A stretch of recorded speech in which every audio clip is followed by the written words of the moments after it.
টেকনোলজিয়া, পুরোটাই চুদলিং পং টেকনোলজিয়া। দেখেন কি কাজ, এটা হচ্ছে আধুনিক যুগের আধুনিক মিস্ত্রিদের কাজ, স্পেশাল কাজ। কয়েল পাইপকে হিট করে থ্রেড পাইপের মধ্যে ঢুকিয়ে দিয়েছে, দিয়ে উপরে কস্টেপ মেরে আটা উটা দিয়ে কোনো রকমের লাইনটা চালিয়ে দিয়েছে, এটাই হচ্ছে তাদের কাজ।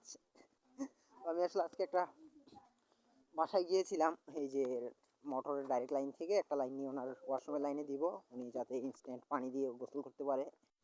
এটা হচ্ছে গ্রাহকের একটা ব্যতিক্রমী ইচ্ছা। আর কিছু ছোটোখাটো জিনিস সেট আপ করলাম, যেমন হচ্ছে এই যে একটা বাল্বের পয়েন্ট করে দিলাম, এই যে এদিক দিয়ে সুইচ বোর্ডটা রয়েছে ওয়াশরুমের ঠিক মেইন পয়েন্টে দরজার পাশে। আর এখানে ছোট্ট একটা সাবানের কেস, এবং ভিতরে আর কিছু জিনিস আছে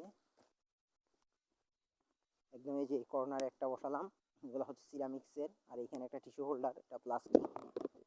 আর একদম এইদিকে হচ্ছে এই যে পয়েন্টটা লাইটের, এদিকে হচ্ছে একটা টাওয়াল স্ট্যান্ড আছে, এটাও প্লাস্টিকের ভালো মানের। আর এটাও হচ্ছে প্লাস্টিকের সাবানদানিটা।